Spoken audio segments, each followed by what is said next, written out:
распад – это не что-то ужасное для России, это просто способ ее выхода из этого бесконечного состояния несвободы и тупика абсолютно с точки зрения прогресса и всего остального. Потому что мы ходим по кругу, по кругу, и этот круг заканчивается опять туда же и в ту же сторону. Так сказать, тюрьма народов и весь набор. И никто, даже люди прогрессивные, ну они объективно прогрессивные, против Путина, против войны и так далее, и в принципе желают народу процветания чеченскому, боятся из этого круга выпрыгнуть, потому что стать не своими, стать людьми, которые там предатели, русофобы, ну весь тот набор, который вы знаете.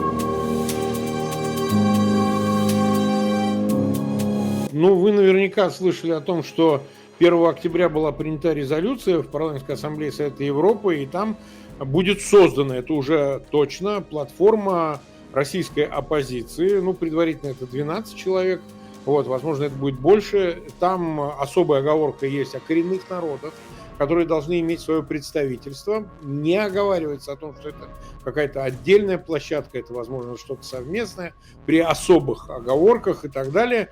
И, тем не менее, это впервые такой шаг, ну, у Республики Ичкерия уже есть такая возможность через Украину. У российской оппозиции, ну, в общем и целом никогда такого не было, чтобы делегацию парламентской ассамблеи, в парламентской ассамблее российскую, официально состоящую из выбранных лиц, ну, конечно, выборов никогда в России не было, вообще ни одного, ни разу. Но считается так, да, заменят люди, которые представляют, ну, как бы гражданское общество, да, находясь в эмиграции, это политические структуры. В резолюции перечислены 4 таких структуры. Это Фонд борьбы с коррупцией Алексея Навального, это Free Russia Foundation, там несколько лидеров, это антивоенный комитет Ходорковского и Форум Свободной России Каспарова. Вот эти 4 структуры, но ФБК уже отказался, они отказались подписывать декларацию берлинскую, а остальные 3 структуры вроде бы собирают своих кандидатов представить. Но особый разговор о том, что украинская делегация добилась, чтобы были представлены коренные народы. И ряд организаций в эмиграции, которые эти народы представляют, собираются послать своих представителей. Но я знаю, я слышал. Я знаю при всей раздробленности разных этих организаций, в том числе и чеченских диаспор, там есть люди, которые соглашаются участвовать в этой парламентской ассамблее, в этой платформе, но как бы российской платформе, понимаете? И здесь есть, ну, некоторые нестыковка, потому что если люди выступают за независимость, допустим, неважно, там, Удмуртии, Чечни, значит, Башкирии или Бурятии, то в рамках единого такой платформы им очень сложно находиться, но практически невозможно, потому что, ну, российская, а это как бы отдельное. Как вы на это смотрите, поскольку это широко обсуждается, и, в общем, коренные народы вроде как должны получить представительство, но коренные народы большей своей частью от этих организаций выступают за независимость полную от России. Как здесь это решить? Относительно вот нашей позиции по этому вопросу, по резолюции, которая была принята в парламентской ассамблее Совета Европы, у нас вообще особое отношение с парламентской ассамблеей. На самом деле. Понятно. В 1995 году, в разгар Первой русско-чеченской войны, несмотря на уставные моменты, которые запрещали и не позволяли России вступить в Совет Европы, парламентская ассамблея и Совет Европы приняли Россию в состав Совета Европы. И с этого времени практически это было предательство на уровне европейских структур и нашего народа, и нашей борьбы, и предательство тех ценностей, которые они декларировали. Право народа на самоопределение, убийство народа, геноцид, там все эти преступные войны. Это все было достояние у европейских политиков, потому что тогда работал и Мемориал, работала правозащитная организация Amnesty International, Human Rights Watch. Ну, однако, Россия была принята в эту структуру. И она находилась там до тех пор, несмотря на те преступные действия, которые она совершала. В 2008 год война в Украине, в Грузии, ее не выставили. 2014 год после аннексии Крыма и начала военных действий на востоке Украины Россию не приняли, не выгнали. Россию выгнали только в 2022 году, когда даже ее не выгнали, ее лишили права голоса, в последующем они решили оттуда выйти сами. И все. Поэтому никакие проблемы в парламентской ассамблее, во-первых, не будут решаться. Но для нас, для чеченцев, в отличие от российской оппозиции, у нас есть легитимные структуры власти, которые являются правопреемниками с момента восстановления нашей государственной. И наша официальная позиция была изложена в заявлении министра иностранных дел сразу после этого, что мы ни в коем образом не будем участвовать вот в этом общем балагане, который представлен в парламентской ассамблее под названием там «Российская оппозиция» и «Коренные народы». Опять я со своей стороны, мы прослеживаем попытку подмены коренные народы, колонизированные народы. Марк, вы знаете, что есть в международном праве есть два принципа, да? Относительно коренных народов и на право на самоопределение. И колонизированных народов. Вот поэтому это подмена. И это делается сознательно теми, кто создал вот эту так называемую российскую платформу там. И, конечно же, есть абсолютно уверенность у них, что у них найдутся свои карманные представители коренных народов, которые войдут туда и будут кормиться с рук Ходорковского. Насколько это будет выгодно им в данном случае. Но с нашей стороны, с наших официальных структур там никого не будет. Я знаю, что есть люди, которые работают в парламентской ассамблее, но, насколько мне известно, они точно так же добиваются создания отдельной чеченской платформы. Если же найдутся те, которые войдут вот в структуру, общероссийскую структуру, это не иначе, как коллаборационизм, мы не будем расценивать. Не только мы, как официальные структуры, но и все чеченцы, которые стоят на позиции независимости чеченского государства. Мы уже несколько раз касались хороших русских и так далее. Есть та проблема, действительно, что даже иммиграцию увезла с собой. Я вот сам во Франции живу, там многие наши товарищи живут кто где по Европе. И споры продолжаются, потому что мейнстримным является то, что, не то чтобы кто-то прям вот педалированный имперец и говорит о том, что нельзя отпускать народы. А это, знаете, как звучит, Ахмед, что мы не должны вот этого сейчас публично озвучивать, иначе тогда мы не сможем ничего изменить.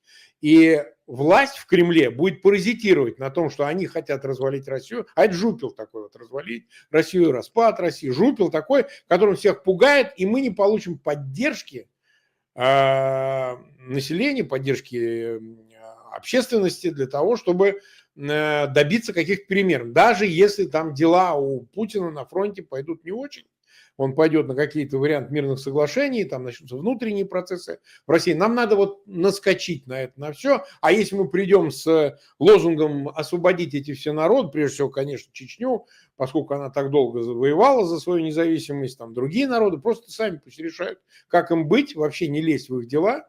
Вот. Нам так нельзя. Мы должны как-то, в общем, осторожнее с этим быть, поскольку мы должны говорить о том, что мы не хотим распада России, что мы вот будем на других основаниях строить новую Россию и так далее. В чем здесь как бы подвох? У меня свой ответ есть, но интересно послушать вас, потому что такая декларация, она же обязывает, она же создает ложное впечатление о переменах, которые должны случиться с Россией.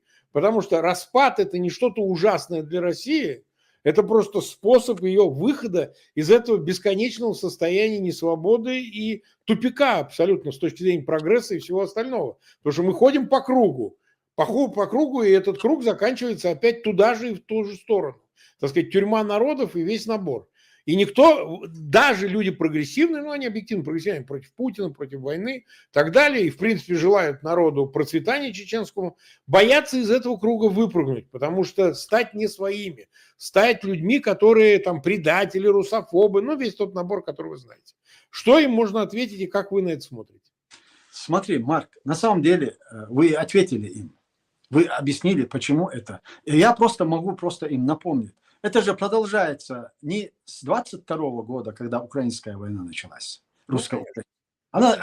Вот все эти моменты, о которых вы говорите, они начались с 91 года, когда мы восстановили свою государственность. Вот если Чечне дадим свободу, то все, Россия распадется, и у нас нет будущего.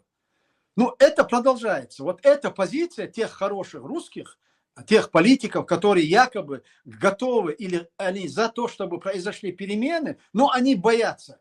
Они уподобляют, они пытаются подстроиться под самые низменные фашистские, русские инстинкты, и тем самым они теряют свое лицо. Вот да. чего они добились в течение 30 лет, к Да, чему да. пришла Россия, тогда, когда начиналась Чечня, говорили точно самое. Если Чечня уйдет, Россия развалится. И сегодня даже они продолжают говорить о том, что нам нужно сохранить Россию. Да, мы хорошие, мы демократы, но мы не можем об этом публично заявить, потому что мы потеряем поддержку. А чего они добиваются? Вот они вернутся туда же, и они будут следовать. Путин же, когда пришел в Кремль, вы помните, он был другой человек. Абсолютно. Ну, говорил другое, точнее. Он Человек говорит был совершенно другой. другое. А я его знаю, я его помню еще с переговоров, когда он к Рыбкину обращался, который вел с нами переговоры и просил его не прерывать эти переговоры. Нужно закончить войну. Мы не можем. И в конечном итоге вот это общество, которым пытаются подстроиться Ходорковский и все другие, которые считают, что мы не можем, да, мы другие, но мы об этом не можем публично сказать, они станут такими же Путинами. Вот в чем разговор. И ничего не изменится до тех пор, пока боятся, что Россия распадется. Вот эти многие республики и многие народности, из которых состоит сегодня Российская империя, они себе и не представляют другой жизни. Они будут, но те страны и те народы, которые заявляли и готовы построить свое будущее вместе с Россией во взаимодействии, не враждуя, а на равных правах, если об этом не будет заявлено вот теми силами, которые претендуют на власть России, они будут такими же имперцами, как и Путин. Если они об этом заявят, и их дорожная карта, а для этого у них есть все. Они, вот все, чего они боятся, что люди, если узнают, это все сделал уже Путин, Россия и Ельцин. Они сделали. Договор, который был подписан, федеративный договор в 1992 году, он был подписан до 2002 года. В 2002 году должна была состояться пролонгация вот этого федеративного договора, на который конституционно выстроена эта страна. Но однако Путин не пролонгировал, а денонсировал этот договор. И с этого времени официально Российской Федерации нет. И сегодня ведущие политики, которые хотят изменить Россию, они должны исходить из этого. Да, есть правовая основа для тех всех субъектов. Или они заново заключают договора с Россией и восстанавливают свою государственность в составе России. Или они получают, имея статус-кво, который у них имелся в соответствии с законами, которые были приняты СССР, они становятся субъектами. Но после этого они решают, как им быть дальше. До тех пор, пока те, кто пытаются заменить Путина заменить его в Кремле и создать новую Россию, до тех пор, пока они не назовут эти вещи своими именами, ничего не получится. Они будут заложниками вот этой массы национал-шовинистов и русистов, которым постоянно нужно подпитывать их кровью и расширением этой территории, войнами. Вот от этого они готовы отказаться или нет? Вот это вопрос. Для меня это вопрос. И я думаю, для других народов, для народов, особенно Северного Кавказа, вот это является самым главным. Не секрет, что вот прошло несколько мероприятий в Киеве. Известно, что Республика Ичкерия признана Украиной. Это решение принимала Верховная Рада. И в этом отношении чеченская резистенция, чеченское сопротивление, оно имеет уже теперь свою такую легитимность через Украину, выразимся так. Ну, а повод то, что весь этот год, 95-й, это год, собственно, 30-летия войны. В Чечне мы уже об этом обращались в наших эфирах, но сейчас это хороший повод чуть итоги даже подвести. Понятно, что уже целый год об этом можно говорить, но мы приближаемся к датам, когда, собственно говоря, Первая Чеченская война, то, как она сложилась, то, какие были ее итоги, то, что создало предпосылки для Второй войны, это хороший повод обсудить и что было тогда, то, что влияет на то, что происходит теперь. Вот мне казалось бы, чтобы соединить эти 30 лет и обсудить их спустя это время, было бы хорошим способом какие-то вещи проанализировать, на какие-то вопросы ответить. Да, это 31-я годовщина будет 11 декабря, начало первой, хотя их разделяют на Первую и Вторую русско-чеченскую войну. Это одна война, которая идет с этого времени, и по сей день она продолжается. До тех пор, пока наша территория остается оккупированной, сопротивление теми или другими методами будет продолжено. И то, что произошло в Украине в 2022 году, 18 октября, Верховная Рада Украины признала Чеченскую Республику Ичкерию территорией временно оккупированной Россией и геноцид чеченского народа. И с этого времени у нас уже идет такое признание Украиной нас как субъекта. Наше правительство, которым я руковожу, это кабинет министров Чеченской Республики Ичкерия и Государственный комитет деоккупации, который мы переименовали в 2014 году, когда было понятно, что сопротивление, оно в основном подавлено, вооруженное сопротивление. И вся территория была оккупирована. Хотя последние подразделения сопротивленцев, чеченских бойцов сопротивления, были убиты в 2021 году, только в 2021 году. До этого времени военное подполье продолжало сопротивление. И сегодня уже, конечно, спустя столько времени и столкнувшись, сегодня весь мир осознал, что происходило. Но то, что мы сегодня переживаем, Марк, во всех этих прелестях, и в политическом, и в военном, и в экономических проблемах, которые существуют. Самое главное, существует угроза стратегической безопасности не только там части Европы или постсоветского пространства. Это все нарушено вообще в масштабах всего мира, всего цивилизованного мира. И то, что сегодня мир осознал, если бы 31 год назад Россию остановили бы в Чечне, то мы сегодня жили бы совершенно в другом мире. Сама Россия была бы абсолютно другой, я уверен в этом. Те зачатки, которые начали проявляться по демократизации России, все это имело бы положительное последствие. Но война в Чечне как раз-таки и свернула все эти возможные реформы, но в любом случае декларируемые реформы тогдашней властью, они были свернуты. Потому что проводить демократические реформы и одновременно разрушать до основания города и населенные пункты, сотни тысяч убитых, тысячи и тысячи людей, которые были вынуждены переместиться, люди, которые остались без крови, массовые убийства, концентрационные лагеря, этнические чистки. Вот на фоне всего этого невозможно было говорить о каких-то демократических реформах. Поэтому Россия и российское общество пришли к тому, к чему они пришли сегодня. Потому что, начиная с 1994 года, я даже возьму раньше, хотя хорошие русские, там сегодняшние ельцинские демократы, так называемые любимцы Ельцина, они подчеркивают, что при Ельцине была демократия, свобода слова. Да, свобода слова было, можно было говорить все, что угодно. Но что творилось? 92 год, геноцид ингушского народа. Просто 70 тысяч ингушей, которые были вынуждены переместиться. Десятки населенных пунктов, которые были уничтожены. Это все произошло после того, как Ингушетия, отделившись от Чечни, заявила о своей готовности создать Ингушскую республику в составе России. Я почему касаюсь этих вопросов? Еще раньше, 91 год, гражданская война, смещение Гамсахурдия, государственный перевод, возвращение Шеварднадзе в Грузию.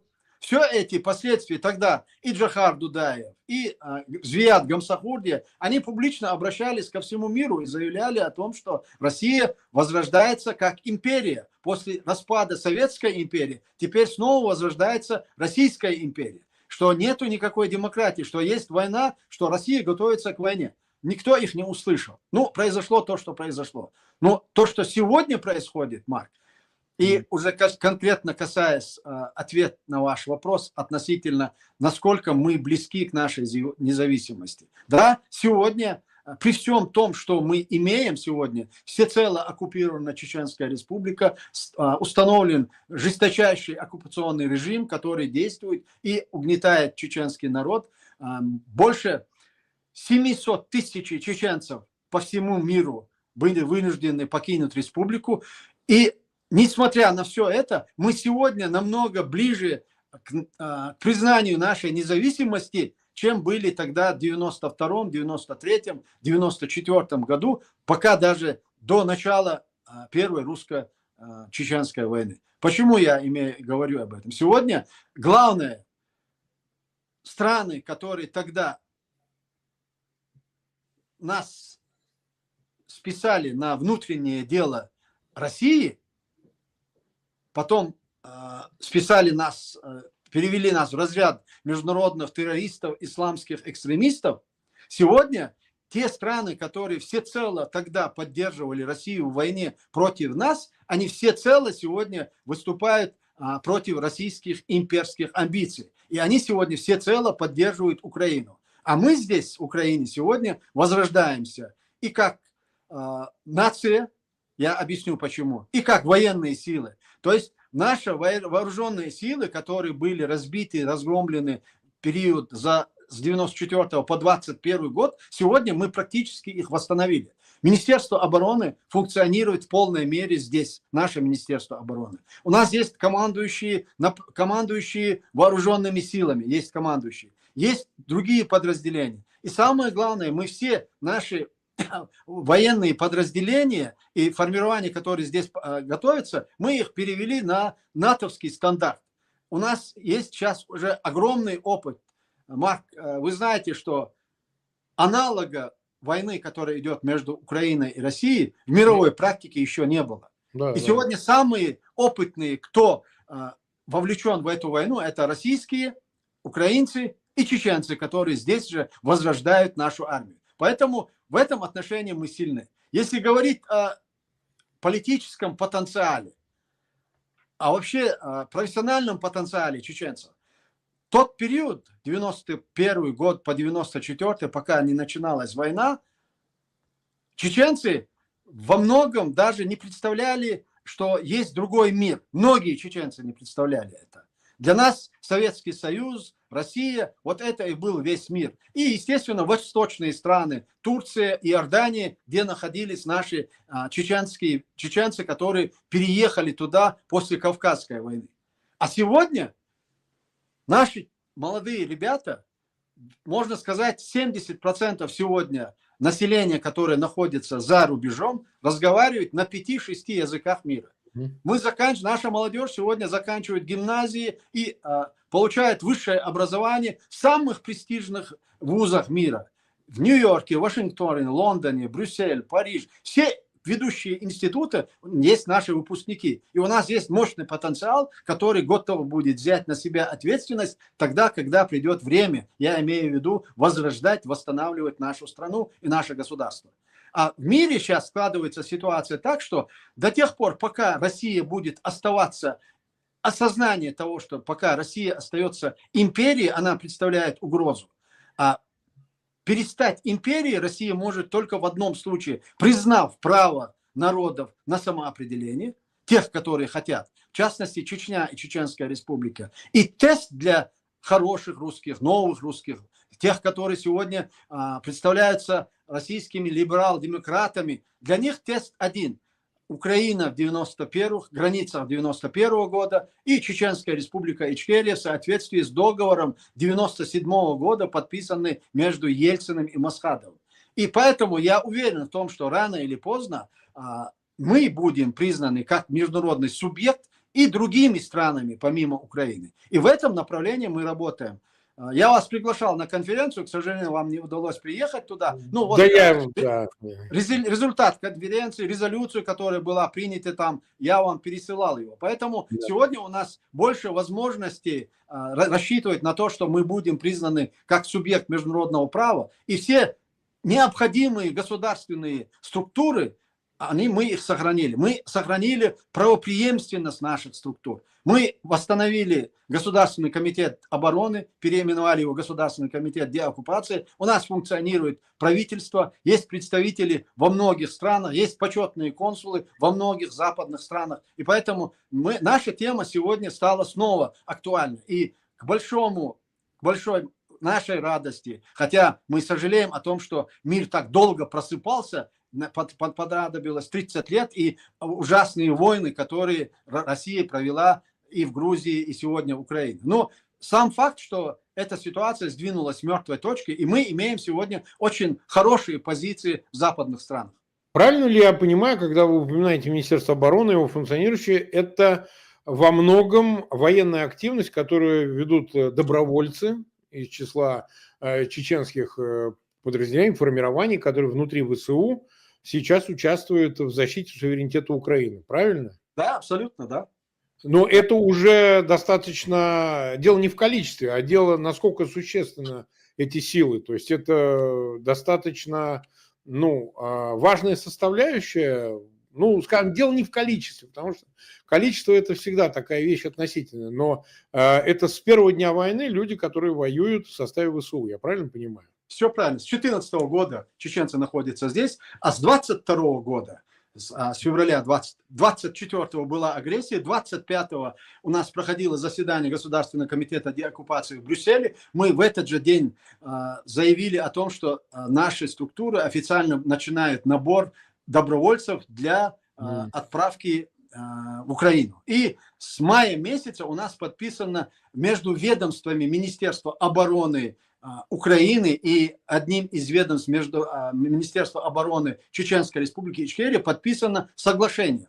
В этом соглашении указано, что мы до бригады можем количество людей до бригады. И эта бригада будет находиться до передислокации и до окончания русско-украинской войны, будет дислоцироваться здесь, в последующем будет передислоцирована на территорию Чеченской Республики. Вот это у нас уже официальные договоренности, которые мы имеем в Украине. Вопрос следующий. Касаясь самой Чечни. Что происходит сейчас там? Потому что мы, видим, это такой действительно оккупационный тоталитарный режим абсолютно. То, что происходило с чеченцами после депортации, когда мы были возвращены на родину, на историческую родину с Казахстана, вот то же самое, что и сейчас. Мы были под особым контролем и под особым надзором российских спецслужб, НКВД, КГБ и тех структур, которые тогда существовали. И до 90-го года, до тех пор, пока не наступила оттепель, Горбачевская оттепель в самом СССР и верховные структуры, верховная власть СССР были приняты законы о уравнивающей автономные республики с союзными республиками. На основании этих документов тогда и была восстановлена чеченская государственность. Чечено-ингушская государственность была восстановлена. Когда сегодня заявляют хорошие русские или те, кто претендует на власть в России, когда они говорят о том, что Чечня была частью России и что Чеченская республика выходила из состава России, это неверно, это абсолютная ложь и попытка подменять ту нашу правовую базу, которая сложилась. Мы, Чеченская республика Ичкерия, никогда не входил, да, это ясно. И Российская Федерация, мы создавались и состоялись на одной правовой основе тогдашнего Советского Союза. Да. Тогдашних законов, которые были приняты 9, в апреле месяце. Да? И мы наравне с Россией, Марк, готовы были подписать союзный Новоогаревский договор. Чечено-Ингушская республика и делегации Чечено-Ингушской республики находились с 19 августа в Москве для подписания этого договора. Но оно было предотвращено, так вы помните, это был ГКЧП, и это не состоялось. И сегодня то же самое, да, есть режим, который сегодня угнетает народ. В большей степени Кадырову ему дали волю над чеченцами. Он может делать в Чечне все, что ему вздумается, лишь бы он сохранял лояльность Путину. И те кадры, и те массовки или видеоролики, которые исходят из Чечни, и эти строительства, вот все наворованные средства Кадыровым все эти годы, они их сейчас просто, им некуда их вывозить, и они вкладывают в строительство. Вы знаете, все строительные объекты, которые сегодня в республике есть, они являются частной собственностью Кадырова и его окружения. Это вот то, что... И сегодня народ сам по себе, Кадыров с Путиным, они сами по себе. Но у них есть то окружение, которое сегодня на весь мир заявляет о том, что Ичкерия или Чеченская республика навеки вечно будет стоять на страже Российской империи. оно не соответствует действительности. Я почему провел параллель? У нас председателем Верховного Совета Российской Федерации был чеченец, да, и он рвал рубаху на себе, доказывая, что он больше русский патриот, чем кто-либо. Да, У нас был Хаджиев, который являлся министром нефтяной промышленности СССР. Но однако, когда наступили времена, он вернулся в Чечне и работал помощником у Джохара Дудаева. Руслана Хасбулатова, которого посадили, он вернулся и хотел, просто его использовали, чтобы он стал во главе республики. Но все это мы уже один раз проходили. Вот наступит момент, и мы ждем этого момента. Оно связано напрямую с украинскими, с войной в Украине. И, конечно же, мы абсолютно точно, я знаю, что мы восстановим конституционные структуры власти и проведем выборы, свободные выборы, вернем право чеченскому народу на избрание власти. И вот эта власть в соответствии с нашими предыдущими договоренностями с Россией, то есть договор о мире, который был подписан президентом Масхадовым и Ельцином, на этой основе мы будем готовы выстраивать наши отношения с Россией. Чеченское общество, для него ведь противоестественно наличие тоталитарных структур. Вот этой иерархии, при которой есть единый начальник такой вот. И ведь всегда низовая структура была демократической. Вот это голосование, опускание камня, так сказать, это всегда были естественными формами общежития, так сказать, чеченского, потому что много тейпов, много разных разницы между разными родами и так далее. Вот насколько изменили они уклад чеченского общества? Есть такое, что в общем и целом она сильно изменилась, структура чеченского общества, или нет? Вот смотрите, Марк, я даже вчера с нашими бойцами, когда у нас была встреча, они тоже задавали мне этот вопрос. В принципе, я один из старожилов, да, нашей политики. Да. Поэтому им все интересно было. И я им приводил параллели того. Вот когда мы были возвращены с депортации, вы знаете, мы потеряли тогда, по официальным данным, которые имеются и признаны и Советским Союзом, СССР, когда еще был, и сегодняшним, это более 50% населения погибло в результате депортации и того периода, который они находились. Более 50%. Однако, когда мы вернулись домой, наши молодые ребята, молодые люди, они не ушли в горы, Хасухи, который продолжалось сопротивление в горах. Все эти годы, когда народ был переселен, у нас отряды во главе с Хасухой продолжали сопротивление. Горная часть была абсолютно отрезана от советской власти. И наша борьба до этого началась еще задолго. В 1923 году были разрушены государство, Горская республика. С этого времени продолжалось сопротивление. А в 30-е годы Хасан Исраилов, Майрбек Шарипов, произошло восстание, и горная часть республики была отрезана и выведена из-под юрисдикции НКВД и Советского Союза. То есть, несмотря на это, когда мы возвратились, несмотря на все те наши потери, наши молодые люди пошли учиться в военные структуры, просветительские институты. Мы не ушли в горы, мы влились вот в эти структуры и сформировались там как уже личности и как сила. Да, мы тогда точно так же находились в таком же положении, в котором сегодня находится Чеченская республика. Сегодня Кадыров управляет, а тогда управляли коммунисты и чекисты. И они делали то же самое, что делают сегодня кадыровцы. Но несмотря на это, я еще раз провожу, как только наступила оттепель, чеченцы именно проявили себя и свое нутро, и свой характер. Они доказали всему миру, что они не изменились, и что их вот эта коммунистическая попытка ассимиляции или уничтожения, как идентичность, как этнос, это не получилось. Хотя те, кто наблюдали за нами, я имею в виду чеченцы, которые проживали в Турции, они были уверены, что чеченцы уже как этнос перестали существовать. Чеченцы, которые жили в Иордании, они точно так же.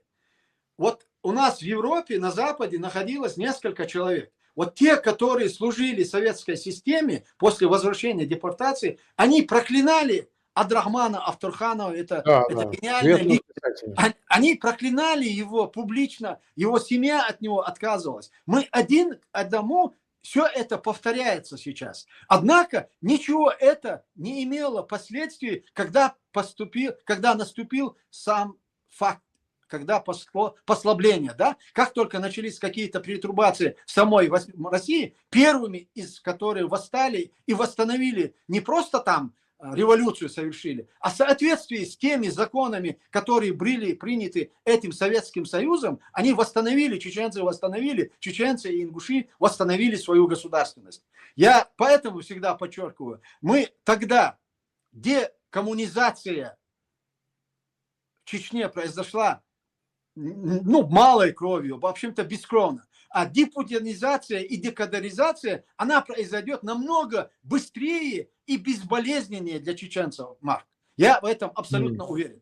У нас буквально последний вопрос, и потом мы с разрешения Ахмеда пустим небольшой фильм, почти апокрифический, о чеченской апокалипсисе, так он называется, Ирины Курочкиной. Мы 15 минут из этого фильма сделаем, но дадим ссылки на эту картину. Вы можете посмотреть на ее канале, собственно говоря, в полном объеме все серии. Какой вы все-таки видите перспективу всей этой ситуации? Потому что, понимаете, сейчас острый момент, с приходом Трампа многое, скажем так, вверх-вниз, майна-вира, непонятно, в какую сторону все пойдет. Товарищ непредсказуемый, что и говорить, нет откровения в этом. Но все-таки сейчас и Украина испытывает очень тяжелые времена, поскольку и на Южном фронте, и на Востоке непростая ситуация, одновременно удары Москвы по территории Украины, попытки, вызвать блэкаут и так далее. От исхода войны в Украине мы правильно понимаем, что полностью будет зависеть и судьба России, ее распада, судьба чеченского народа во многом. Будет ли у него шанс, появится ли шанс наконец уже отделиться, реализовать свое право на независимость? Как вы это видите в связи с Украиной? Абсолютно. Я с самого начала говорил, сегодня судьба не только Украины, но и на самом деле без преувеличения, без пафоса всего цивилизованного мира, если исходить из Европейского Союза, из сообщества Европейского Союза, она решается здесь. И раз вы сказали по поводу Трампа, есть у русских такая поговорка: нет худа без добра, да? Но именно благодаря Трампу и его действиям Европа стала субъектом.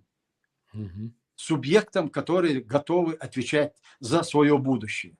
И сегодня они буквально заявляют о том, что да, они не допустят поражения Украины. Как бы сегодня Соединенные Штаты Америки не вели себя, то есть Трамп не вел себя, мне кажется, помощь и поддержка Украины будет продолжена. Потому что это напрямую связано с будущим Европейского Союза. Я помню, как это все начиналось не только в 2014 году, но еще с 1994 года, когда Украину убедили, Соединенные Штаты убедили отказаться от ядерного арсенала. То есть от гарантии территориальной целостности государства. Тогда был сломлен хребет именно под давлением Соединенных Штатов Америки. Хорошо, Украина сохранила государственность свою сохранила. Это уже очень много знает. И поэтому сегодня Европейский Союз и страны, и не только страны Европейского Союза. Вы знаете, Рамштайн состоит из почти 50 государств, которые кровно заинтересованы поддерживать Украину с тем, чтобы она не проиграла.